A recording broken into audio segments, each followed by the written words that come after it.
오늘 나누실 말씀은 누가복음 24장 13절에서 35절까지 말씀입니다. 나누실 그 설교 말씀의 제목은 성령께서 생각을 변화시키십니다. 성령께서 생각을 변화시키십니다라는 제목으로 말씀을 나누겠습니다. 오늘은 내용이 성경 말씀이 길기 때문에 일부분만 읽도록 하겠습니다. 먼저 13절에서 16절까지입니다. 13절입니다. 그날에 그들 중 둘이 예루살렘에서 25里되는 엠마오라 하는 마을로 가면서 이 모든 된 일을 서로 이야기하더라. 그들이 서로 이야기하며 문의할 때에 예수께서 가까이 이르러 그들과 동행하시나 그들의 눈이 가리워져서 그인 줄 알아보지 못하거늘. 그리고 29절에서 33절까지 읽겠습니다. 29절입니다. 그들이 간구하여 이르되 우리와 함께 유하사이다. 때가 저물어가고 날이 이미 기울었나이다 하니 이에 그들과 함께 음식 잡수실 때에 떡을 가지사 축사하시고 떼어 그들에게 주시니 그들의 눈이 밝아져 그인 줄 알아보더니 예수는 그들에게 보이지 아니하시는지라.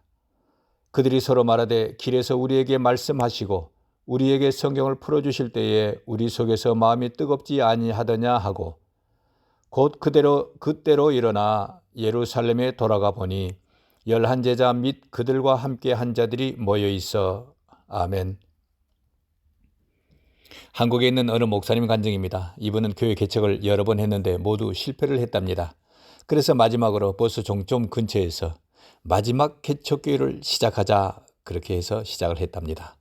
오래전에는 버스 종점은 비가 오면 장화를 신어야 하고 논밭이 있는 곳이니 개발이 전혀 안 된 곳이었습니다. 그렇게 살기가 힘든 사람들이 마지막으로 가는 곳이 종점이었다고도 말하기도 합니다. 이 목사님이 목회의 마지막이라는 각오로 정성을 다해서 열심히 전도하고 섬겼더니 교인 성도님들이 30명, 40명 조금씩 성장하니까 참 재밌더랍니다. 그러던 어느 날 어느 장로님이 목사님에게 말했습니다. 목사님, 교회를 떠나주세요. 이 목사님에게는 얼마나 청천벽력 같은 말입니까? 목사님이 가만히 들으며 생각하니 자신이 참 한심하더랍니다.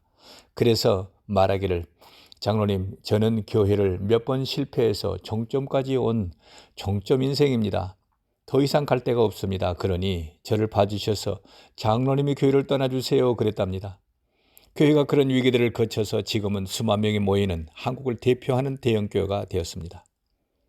오래전에 우리가 자랄 때는 서울이든지 지방이든지 모두가 가난했지 않았습니까? 그 중에서도 가난한 사람들은 버스 종점이라는 곳에서 살았습니다. 버스 종점에 산다고 하면 인생살이가 고달픈 사람, 실패한 사람으로 여기기도 하였습니다. 오늘 말씀의 주인공 엠마오로 가는 두 제자들은 버스 종점은 아닙니다. 그러나 자신들의 인생이 실패했다고 생각을 하고 시골로 내려가는 중입니다. 예수님이 고향이고 예수님이 선생님이고 예수님이 전부였는데 그런 예수님이 단 하루 만에 삽시간에 죽으시고 말았으니 그들에게는 얼마나 실망이 되었겠습니까? 그래서 실망하고 낙담해서 시골로 내려가는 중입니다. 저는 오늘 말씀을 준비하면서 엠마오로 내려가는 두 제자가 꼭 우리의 요즘의 마음 상태 같다 생각을 했습니다. 요즘에 집콕 그리고 방콕 하시는 동안에 얼마나 생각들이 많으셨습니까? 많은 생각이 있으셨을 것입니다. 혹시 내가 아프면 또는 가족들이 아프면 어쩌지 하는 그런 걱정과 근심 또는 불안감, 초조함이 많이 있지 않으셨습니까? 조금만 기침이 나와도 또는 조금만 머리가 아파도 이거 잘못된 거 아닌가 그렇게 염려하는 그런 생각을 하셨을 것입니다. 또는 경제적인 염려 때문에 머리가 무거우신 분들도 있으실 것입니다. 아마 엠마오로 가는 두 제자도 우리처럼 마음이 시끌시끌한 상태였을 것입니다. 이렇게 아픈 마음으로 시골로 돌아가던 두 제자는 어떤 한 사람을 만납니다. 바로 부활하신 예수님이었습니다. 그런데도 그들은 부활하신 예수님이라는 것을 상상조차도 할 수 없었습니다. 왜냐하면요, 사람이 부활한다는 것을 그 당시 사람들은요, 예수님의 제자들조차도요, 믿지 않았기 때문에 그렇습니다. 그러니까 상상할 수 없었던 것이지요. 그런데 그 예수님이 이들에게 성경을 풀어서 설명을 해줍니다. 그리고 저녁 식사 자리에서는 그 두 제자가 영안이 열렸습니다. 예수님을 보는 눈이 열렸던 것입니다. 그리고는 부활이 믿어졌습니다. 그 순간 예수님은 사라지십니다. 이 두 사람은 얼마나 놀랐던지요. 방금까지 앞에 앉아있던 사람이 갑자기 순식간에 없어졌다고 하면 얼마나 놀라겠습니까? 두 제자들은 그때서야 자신들이 잘못 행동하고 있다는 생각이 들었습니다. 그리고 그들 마음이 바뀌었습니다. 더 이상 그곳에 있을 수가 없었습니다. 그렇기에 칠흑같이 어두운 밤이 되었지만은 곧바로 돌아서서 예루살렘으로 되돌아갑니다. 이것이 오늘 읽은 말씀의 요약입니다. 오늘 이 성경 말씀을 설교 말씀으로 선택한 것은 이런 이유가 있습니다. 우리의 눈에 보이지 않는 작은 코로나 바이러스 때문에 우리가 요즘 숨어 있습니다. 이런저런 걱정 때문에 마음이 편치 않습니다. 어떤 때는 실망이 되기도 하고 부정적인 마음이 되기도 하고 근심 걱정이 될 때가 많습니다. 아마 이런 마음 상태는 엠마오로 데려가는 두 제자 같지 않겠습니까? 그런데 이 두 제자는 어느 순간 그들의 생각이 바뀝니다. 기쁜 마음, 희망, 용기, 기대감으로 바뀌었습니다. 오늘 이 말씀을 선택한 이유는 우리도 그렇게 변해보자는 것입니다. 우리도 순식간에 마음이 바뀌어보자. 기쁜 마음, 희망, 용기, 자신감, 이런 기대감을 가지고 오늘을 살고 내일을 살고 이렇게 매일을 살아보자. 이것이 오늘 이 말씀을 선택한 이유입니다. 그러면 엠마오로 가는 두 제자는 어떻게 그렇게 순식간에 생각이 변할 수 있었을까요? 우리도 그렇게 변하는 방법이 무엇일까요? 오늘 말씀을 통해서 찾아보시자는 것입니다. 첫 번째로요, 우리가 알아야 할 것은 하나님의 마음, 하나님의 말씀은 영원합니다. 그러나 사람의 마음은 순식간에 바뀔 수 있다는 것입니다. 영원하지 않다는 것입니다. 그렇기에 우리가 또는 성도님들께서 부정적인 마음이 지금 드신다거나 실망감이나 좌절감이 생기신다고 하면 그런 생각조차도 순식간에 변할 수 있다는 것을 아실 수 있길 바랍니다. 33절을 다시 한번 읽어보겠습니다. 곧 그때로 일어나 예루살렘에 돌아가 보니, 이 말씀에서 그때로 일어나라는 단어에 집중해 보십시다. 이 말은 머뭇거리지 않고 즉시 곧바로 일어났다는 말입니다. 그리고 왔던 길을 되돌아서서 칠흑같이 어둡지만은 가자 예루살렘으로, 그런 예루살렘으로 다시 올라갔다는 것입니다. 이 장면을 생각하면서 머릿속에 그림을 그려보십시다. 햇빛이 나는 낮 시간입니다. 두 사람이 터덜터덜 걸어가고 있습니다. 기운이 빠져 있습니다. 희망이 없어 보입니다. 이것을 상상한다고 하면 어떤 생각이 드십니까? 아, 이 사람들은 실패한 사람들이구나, 이런 생각이 들지 않겠습니까? 그리고 몇 시간 후에 어두운 밤이 되었습니다. 두 사람이 갔던 길을 되돌아오는데요, 이제는 빠른 걸음으로 달려가듯이 사뿐사뿐 걷습니다. 어떻습니까? 이런 모습을 상상하는 것만으로도 이 사람들 마음이 바뀌었다는 것을 알 수 있지 않습니까? 그래서 이 말씀을 통해서 간단한 말씀이지만은 우리에게 중요한 것을 가르치고 있습니다. 사람의 생각은 언제든지 순식간에 바뀔 수 있다. 그리고 한 번 가진 마음은 영원하지 않다는 것입니다. 그러므로 이 말씀을 들으시는 우리 성도들 이렇게 기억하실 수 있길 바랍니다. 사는 것이 우울하고 사는 것이 힘들다 생각하시는 분이 있다고 하면 생각을 바꾸실 수 있길 바랍니다. 나는 실패했다, 불행하다, 좌절되고 낙심하는 사람이 있으시다고 하면 지금 생각을 바꾸실 수 있길 바랍니다. 생각만 바뀌면, 내 생각만 바뀌면 희망, 그리고 용기, 기쁨, 자신감, 이런 마음으로 살아가실 수 있다. 이것을 아실 수 있길 바랍니다. 이것이 오늘 우리에게 주시는 말씀입니다. 자, 오늘 이 말씀을요, 우리 생활에 한번 적용시켜 보실까요? 요즘 우리는 코로나 때문에 항상 마음이 무겁지 않습니까? 가족이 걱정되고 성도님들이 염려됩니다. 이런 걱정하는 마음이나 실망하는 마음이 드실 때마다 아하, 내가 예루살렘을 떠나서 시골로 내려가는 두 제자 같구나, 이렇게 생각하실 수 있길 바랍니다. 그런 생각이 들 때마다 생각 바꾸기를 시도해 보십시오. 생각 바꾸기 어떻습니까? 쉽습니까? 잘 되시나요? 아니요, 그렇지 않으실 겁니다. 말은 쉽지만은 잘 안 되는 것이 생각 바꾸기이지 않습니까? 그렇다고 하면 생각이 바뀌려면 어떻게 하면 되겠습니까? 오늘 성경의 두 제자는 어떤 방법으로 생각이 바뀌었습니까? 매우 간단한 방법이 있습니다. 오늘 하신 두 번째 말씀은 성령 하나님이 임하시면 순식간에 생각이 바뀐다는 것입니다. 이것을 설명하는 것이 31절 말씀입니다. 31절 제가 한번 읽어보겠습니다. 저희 눈이 밝아져 그인 줄 알아보더니. 자, 두 제자로 돌아가 보십시다. 2000년 전입니다. 예수님과 동시대를 살았던 사람들입니다. 이 사람들은 예수님과 같이 다녔던 사람들이고 매일 예수님이 쏟아내시는 그 진리의 말씀을 들었던 사람들이고 기적을 매일같이 보았던 사람들입니다. 그럼에도 불구하고 예수님이 부활한다는 말씀을 믿지는 않았던 것 같습니다. 그렇기에 예수님이 죽으시자 시골로 내려가 버리는 것입니다. 그리고 내려가는 그동안에도 자신들과 같이 가는 사람이 부활하신 예수님이라는 것을 알지를 못했습니다. 그리고 저녁 식사할 때서야 영안이 열리자 부활하신 예수님을 그때서야 알아봤습니다. 우리 사람들은요, 눈으로만 봐야만 믿습니다. 그때서야 생각이 바뀌게 됩니다. 이거 매우 큰 약점인 것 같습니다. 눈으로 보고서야 믿는 신앙보다는 말씀을 듣고 믿는 신앙이 더 큰 믿음인 것을 아실 수 있길 바랍니다.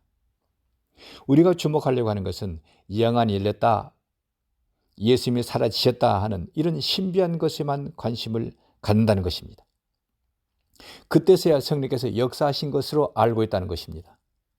그러나 오늘 분명히 아시기를 바라는 것은 두 사람 영안을 열어주시고 예수님이 살아지시기 이전에도 이미 성령께서 그 두 사람에게 역사하셨다는 사실입니다. 그것을 설명하는 것이 32절 말씀입니다. 우리 32절을 다시 한번 보시겠습니다. 성경을 풀어주실 때에 우리 속에서 마음이 뜨겁지 아니하더냐. 이 대화는 예수님이 사라지신 후에 두 제자가 서로 나누는 대화 내용입니다. 이것을 쉽게 우리말로 하면 이렇습니다. 예수님이 성경 풀어주실 때에 나는 마음이 뜨거워지더라. 너는 어땠니? 그러니까 옆에 있던 다른 제자가 그래, 나도 그랬어. 이 말입니다. 이렇게 마음이 뜨거워지고 성경이 이해되고 깨달아지는 것을 말씀이 와 닿았다, 말씀을 만났다, 또는 말씀이 지나갔다, 말씀이 깨달아졌다, 이렇게 말하기도 합니다. 두 제자는 알지 못했지만 성경을 풀어주실 때에 마음이 뜨거워졌던 것이 성령의 역사입니다. 그리고 예수님이 가까이 오실 때 성령께서 예수님과 같이 오신 것입니다. 이것은 자세하게 세 번째 말씀에서 나누도록 하겠습니다. 예수님께서 가까이 오실 때에, 곧 성령께서 가까이 오실 때에, 그리고 오셔서는 말씀을 풀어주시고 그렇게 할 때에 그들의 마음이 뜨거워졌던 것입니다. 그 마음이 뜨거워졌던 것이 성령의 역사입니다.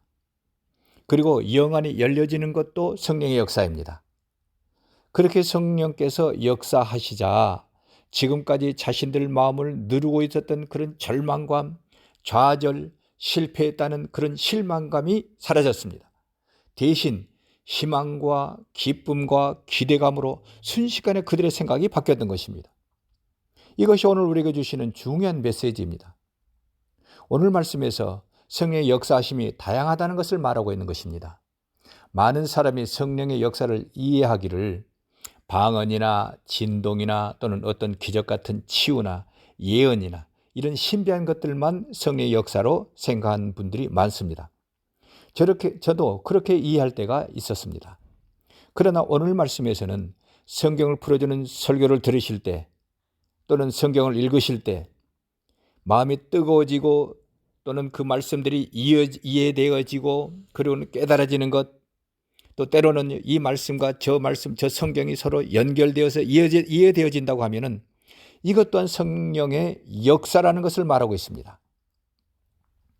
이 말씀을 들으시면서 그것이 진짜 성령의 역사입니까? 성경에 있는 말씀입니까? 라고 질문하실 수 있습니다. 예, 성경에 있습니다. 요한복음 14장 26절에 예수님께서 이렇게 말씀하고 있으십니다. 보혜사 곧 아버지께서 내 이름으로 보내실 성령, 그가 너희에게 모든 것을 가르치고 내가 너희에게 말한 모든 것을 생각나게 하리라. 자, 이것을 해석하면 이렇습니다. 예수님에 대한 모든 내용, 예수님의 탄생 또는 공생애와 관련된 그런 성경 말씀들, 그런 말씀들을 우리에게 가르쳐 주셔서 깨닫게 하시는 것이 성령께서 하시는 일, 성령의 역사라는 것입니다. 또 성령께서는요, 예수님이 하신 그 말씀들 또는 성경에 기록된 말씀들, 이런 말씀들이 생각나고 이해되어지고 깨달아지게 하신다는 것입니다. 그것이 성령의 역사이시고 성령의 일이라는 것입니다.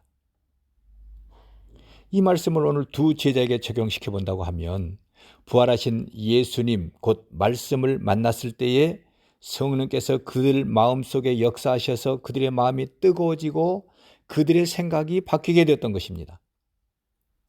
자, 이들 이외에도 예수를 만나고 성령께서 역사하셔서 생각이 바뀐 많은 사람들이 있습니다. 성경에 등장하는 많은 사람들이 있지 않습니까? 지난주일 설교 시간에도 다뤘던 6번 결혼한 여인입니다. 이 여인도 예수님을 만났을 때에 자신의 생각이 순식간에 바뀌는 경험을 합니다. 그 여인은 알지 못했지만은 성령의 역사가 있었던 것입니다. 성령께서 그 여인에게 마음을 생각이 바뀌게 하셨던 것입니다. 그리고 밤중에 예수님을 찾아왔던 니고데모라는 사람이 있습니다. 이 사람도 예수님 말씀을 듣고 생각이 바뀌었습니다. 그리고 또 돈 많은 세리장 삭개오도 아시지요? 그 사람도 예수님을 만날 때 생각이 바뀌었습니다. 자신은 알지 못했지만 예수님을 만나고 말씀을 듣는 그 순간에 마음이 뜨거워지는 성령의 역사가 있었던 것입니다. 또 베드로를 생각해 보십시다. 베드로는요, 예수님의 수제자였지만은요, 실망해서요, 고향 갈릴리로 돌아가고 말았습니다. 그곳 바닷가에서 만난 예수님께서 말씀하십니다. 너가 나를 사랑하느냐? 너가 나를 사랑하느냐? 너가 나를 사랑하느냐? 이 말씀을 듣고 마음이 뜨거워졌습니다. 주님, 제가 주님을 사랑합니다. 주님, 제가 주님을 사랑합니다. 주님, 제가 주님을 사랑하는 것 주님이 아시지 않습니까? 뜨거운 마음으로 고백을 했습니다. 베드로는 알지 못했지만 그것이 성령의 역사였던 것입니다. 그러자 베드로의 생각이 바뀝니다. 희망이 생겨지고 용기와 담대함이 생겨졌을 것입니다. 그러자 베드로도 다시 예루살렘으로 올라갔던 것입니다. 이런 일은 성경에만 있는 것이 아닙니다. 우리 모두 대부분의 성도님들이 이런 경험이 있으실 것입니다. 어느 목사님은 설교 중에 이런 말을 했습니다. 저는요, 방언도 못하고 어떤 신비한 은사도 없습니다. 그런데 고등학생 때부터 성경 읽는 것이 너무 좋아서 성경을 많이 읽었습니다. 지금도 성경 읽는 것이 좋습니다.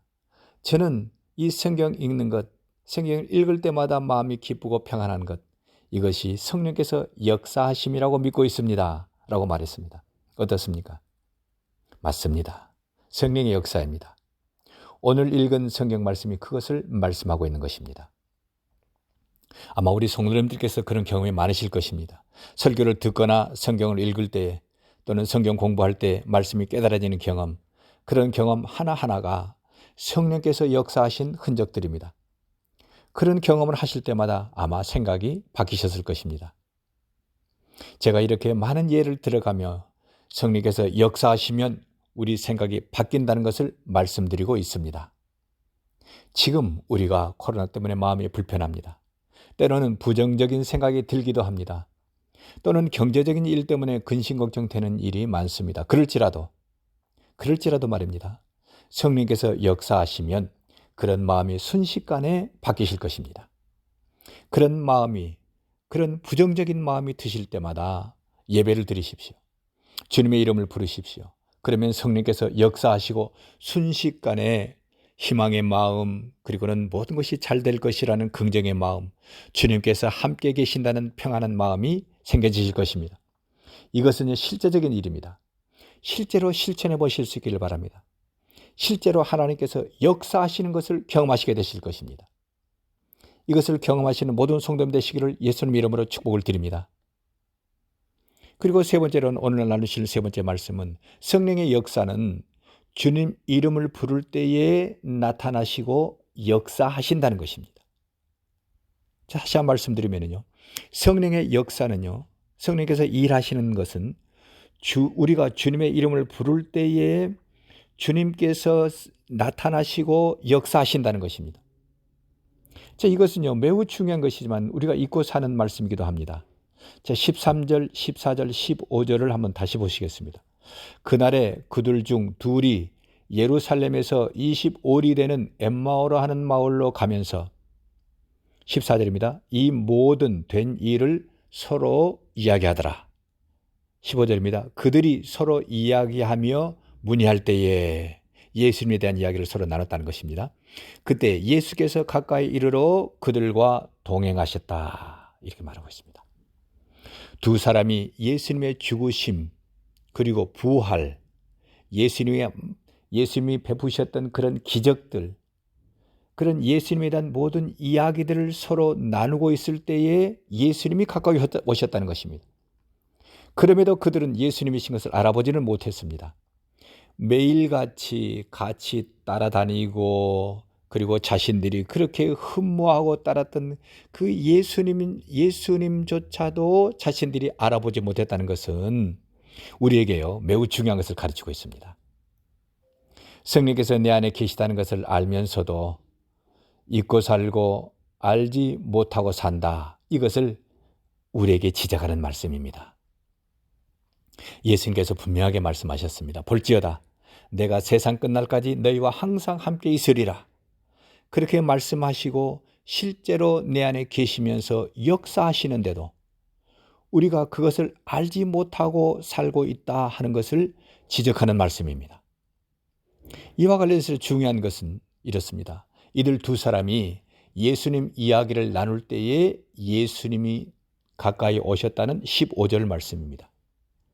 그들이 서로 이야기하며 문의할 때에 예수께서 가까이 이르러 그들과 동행하시나 라고 자세하게 기록을 하고 있습니다.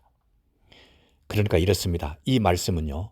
두 제자가 예수님 이름을 부르며 예수님에 대해서 대화할 때에 예수님이 가까이 오셨다. 이런 중요한 사실을 말해주고 있습니다. 이것을 우리에게 적용하면 이렇습니다. 우리 안에 항상 계시는 주님께서 내가 주님의 이름을 부르고 기도하고 예배드리고 성경을 읽고 설교를 들을 때에 그리고 또 예수님의 대화들을 나눌 때에 또 주님의 이름을 부를 때에 주님께서 나에게 가까이 오신다는 것입니다. 자, 이것을 기억하시는 것이 매우 중요합니다. 그 두 제자는 예수님에 대한 대화를 나눌 때에 예수님이 가까이 오셨지만은 그 예수님을 알지를 못합니다. 우리도 그렇습니다. 내가 주님의 이름을 부르면 또 주님의 이름을 부르며 예배드리고 기도했던 그런 것들을 할 때에 주님께서 이미 오셨지만은 우리가 그것을 잘 알지를 못한다는 것입니다. 그러다가 가까이 오신 예수님께서 성경을 풀어주실 때에 제자들 마음이 뜨거워졌습니다.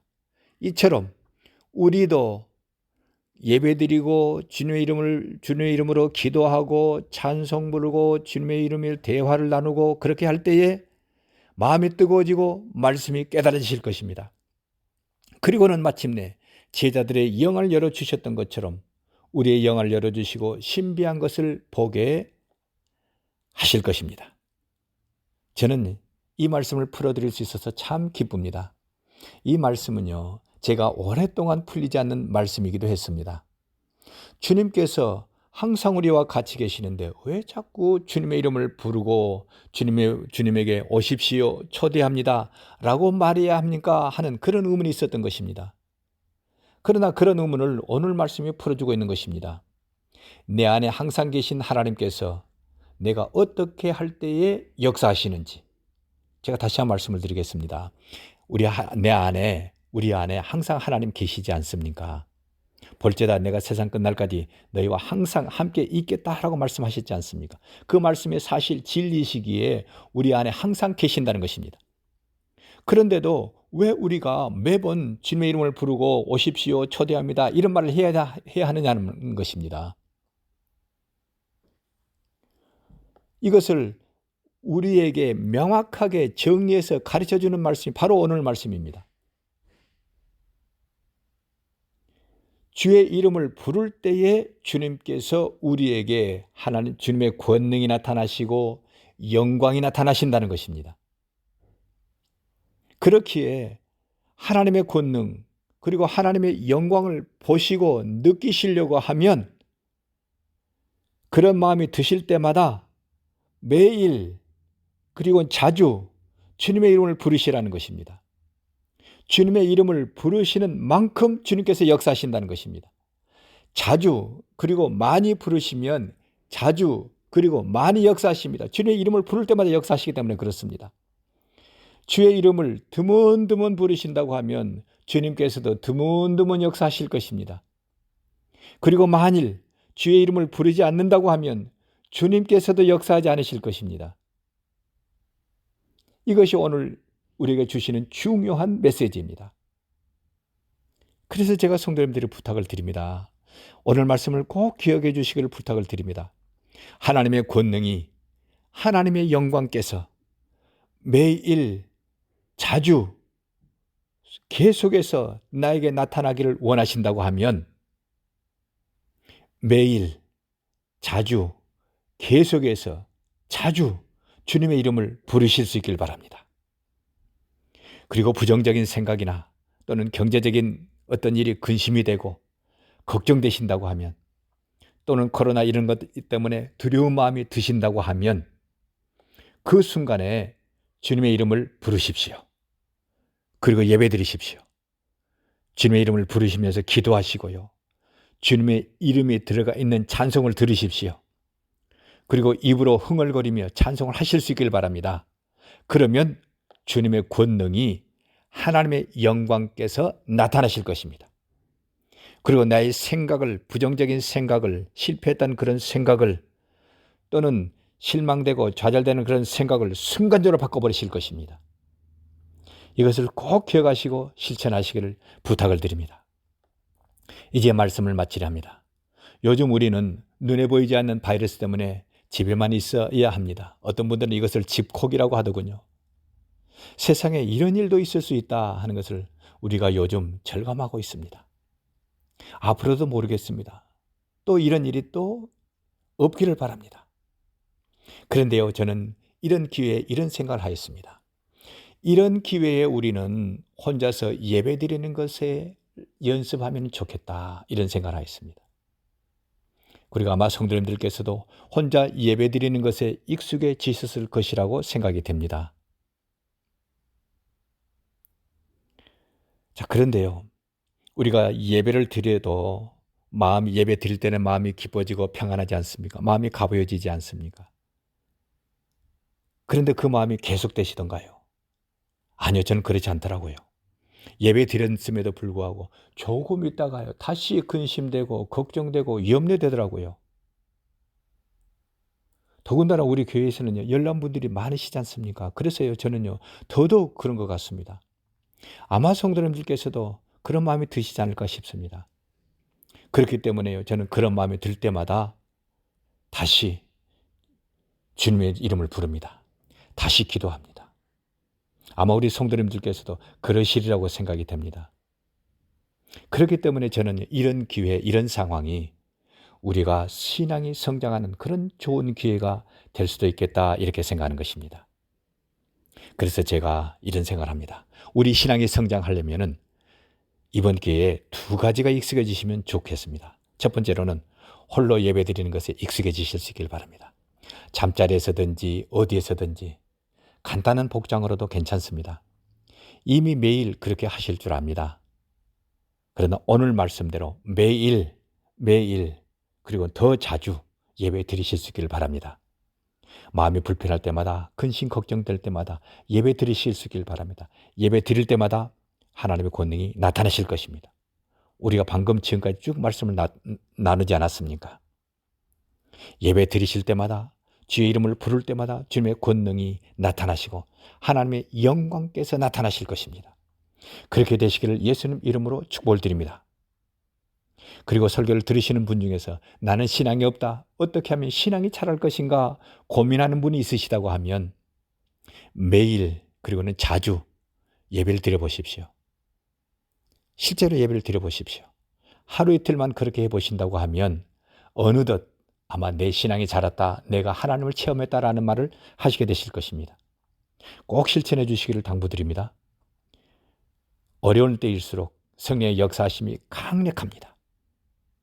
자주 예배를 드리시면 자주 하나님의 권능이, 하나님의 영광께서 나타나실 것입니다. 이것이 분명한 사실입니다. 그리고 두 번째로, 내 생각이 순식간에 바뀔 수 있다.